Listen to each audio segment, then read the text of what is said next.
Pacemaker এমনই একটা যন্ত্র যেটা ইউজুয়ালি শোনা যায় যারা হয়তো 60 ঊর্ধ্ব বা 50 ঊর্ধ্ব সেই সমস্ত বয়সের মানুষের শরীরে পেসমেকার বসানো হয় বলে আমরা শুনে থাকি। তো এইটার বিষয়ে একটু একটা ক্লিয়ার ধারণা চাই যে পেসমেকার কি সত্যি একটা বয়স পার হওয়ার পরেই পেসমেকার বসানো যেতে পারে, নাকি এই হার্ট সংক্রান্ত যে সমস্যাগুলো আপনি বলছিলেন এগুলো যদি খুব অল্প বয়সে, হয়তো হতে পারে 20-30 বছর বয়সে কোনো মানুষের শরীরেও যদি হয়, তাহলে তাদেরকেও কি পেসমেকার রেকমেন্ড করা হয়? হ্যাঁ, সেরকম কোনো বয়সের কোনো নেই যে এই বয়সের উপরে বসাতে হওয়া কিছু। অনেকগুলো ইন্ডিকেশন আছে এখন। কনজেনিটাল কমপ্লিট হার্ট ব্লকও আছে অনেক কন্ডিশনে।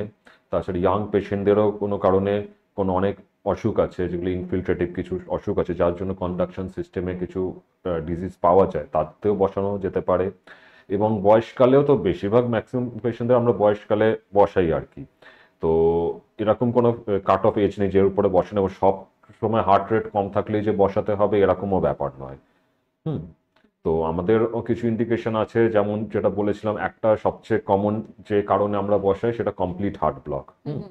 সেটা হচ্ছে আমাদের যেখানে ধরুন আমরা বললাম যে এসএ নোডে আমাদের ইম্পালস কারেন্ট তৈরি হলো, সেটা আমাদের সার্কিট দিয়ে প্রথমে এভি নোডে যায়, সেখান থেকে হার্টের মাসেলে ছড়িয়ে পড়ে, ভেন্ট্রিকেলে ছড়িয়ে পড়ে। যদি এসএ নোডে কারেন্ট জেনারেশন কিছু সমস্যা থাকে, সেখানে আমরা সিক্স সাইনাস সিনড্রোম বলি, সেক্ষেত্রেও যে আমাদের সবসময় যে বসাতে হবে পেসমেকার তাও নয়।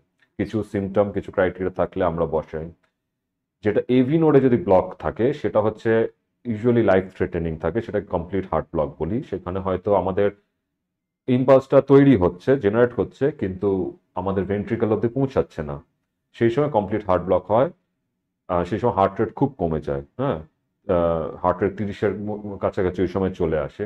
এক্ষেত্রে হয় যেটা পেশেন্টের ব্ল্যাক আউট হয়, কারণ আমাদের ব্রেনে রক্ত চলাচল তখন বন্ধ হয়ে যায়। তো এই ক্ষেত্রে লাইফ সেভিং সিচুয়েশন এটা, যে কোনো মানে বয়সে হলেই আমরা পেসমেকার ইমপ্লান্টেশনের কথা বলি।